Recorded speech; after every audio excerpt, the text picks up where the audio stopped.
How's the con been for you? It's been awesome. Everybody's been really nice. This is my first time in Texas, so I'm really enjoying myself so far. Is it different for you when you're creating a single piece of artwork, writing a comic or a full graphic novel? When I'm doing graphic novels, oddly, I guess, my graphic novels that I've had so far have been Maker Comics, Create a Costume, and Monstrous, which is my graphic memoir.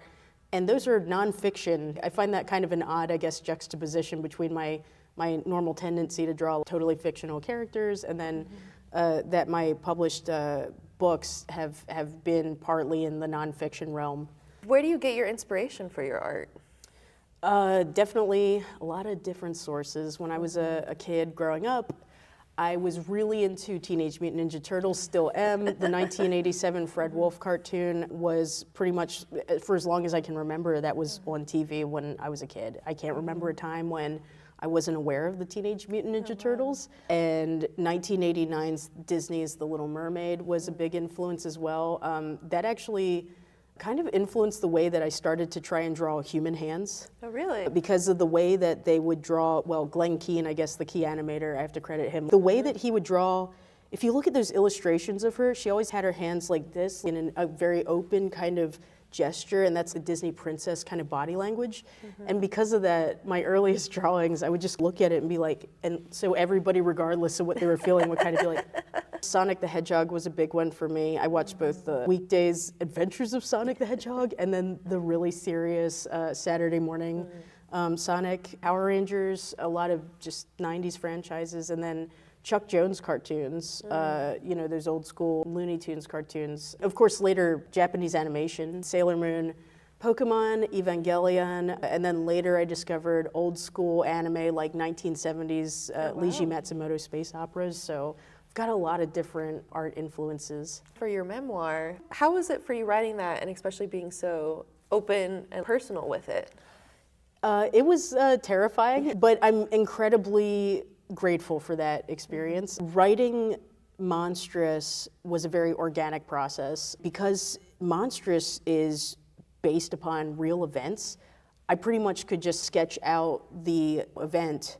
It was such a cathartic experience. I jokingly say that I feel kind of selfish in many ways that I got to write it, because in many ways in real time, while I was writing and illustrating those pages, I was literally thinking back on these events in detail that in many cases I had not thought through in quite that level. So you are literally seeing those illustrations. Some of them were drawn while crying. Oh, wow. Others I felt surprisingly numb while drawing them, but that might not be a bad thing because I could look back on those events or those facets of my childhood objectively, which I think sometimes is also a healthy thing. It kind of reminds me of Fun Home by Alison Bechtel. She's talked about a lot of catharsis there, of looking back and working through writing it. Yeah, I love Fun Home. One of the things that struck me when I was reading Fun Home and looking at those pages was the facial expressions in particular that she gives her father. It's just fascinating because when you look back at even some of the earliest chapters, it really is interesting to see the choices that she made conscientiously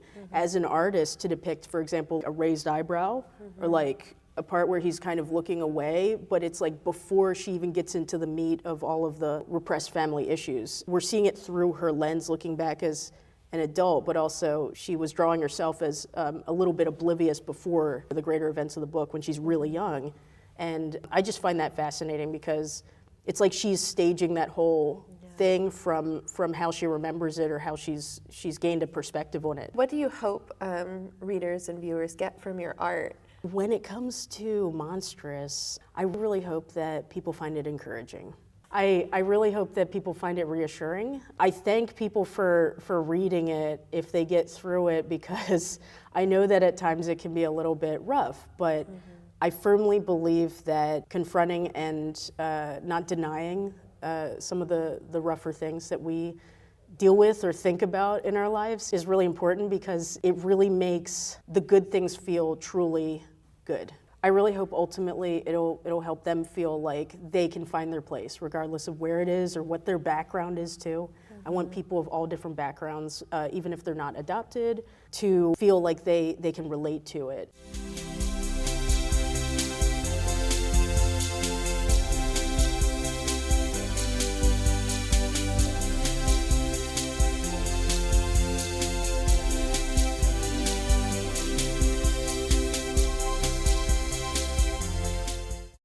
voice acting different from the things you do on Smosh and on your Twitch channel? In terms of difference, I like the freedom of voice acting where I don't have to worry about my face or how I am looking, because that's always been awkward for me in the first place. But I've been voice acting since I was 19, so it's always been something I've done in tandem with either online content creation or on-camera acting. Frankly, voice acting is my favorite one of the creative endeavors I have, so it's not that there's so much different, but it is a little bit more free. How does it feel having people in the room for that, though, or that doesn't bother you at all? That's great. It definitely feels like a team effort, especially when it comes to something like modern anime. It's usually a lot of people who are passionate, who have grown up with the medium, and we're all sort of working together to make something that works really well. Recording Delicious in Dungeon, it was the kind of thing where sometimes the director would have an awesome idea that I, hadn't thought about for the character, and then they would also allow me moments to be like, can I try saying it this way? I know it's weird, but it might be funny, and then it would work out. The collaborative efforts of it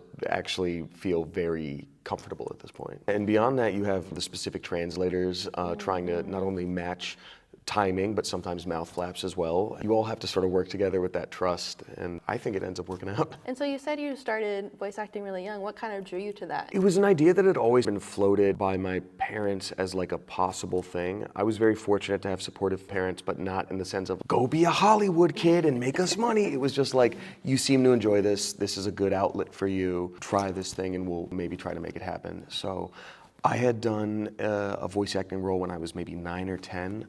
On an educational video game made by a local company. It just sort of put the idea in my head of this is something to do, and it's so interesting, that's a job, and once I started going full force into it at 19, I was just kind of hooked. What advice do you have for young people who are looking to get into this voice acting industry? The resume that you build is not the same as a structured job. If you look at my history, I did theater, and then I did improv, and then it was my job to work at an improv theater. And then I went to college for acting, and then dropped out, and then did a Disney show on TV, and then stopped doing on-camera stuff, and then voice acting, then content creation, then streaming, and then still voice acting. It's not like any one of those gets you a ticket to the next thing, but you are building yourself up as a creative individual and just sort of adding things to your toolbox. Don't feel discouraged if you are not doing exactly what you want to do yet, because it is helping you while you work toward the next thing. I don't think I would even be the same type of actor if I didn't have my 1 year of college or my 4 to 5 years of improv studies. It's a very nebulous kind of goal to have that is achievable, but you won't be able to see how until you're looking back. What has been your favorite part of the convention? The people have been great. I love conventions. I love meeting new people. This one in particular has been a really great combo of, it's very lively. There are a lot of people, but not so many that you can't move around. The line to meet people has been very consistent this whole time, but not to the point where I have to rush anybody through.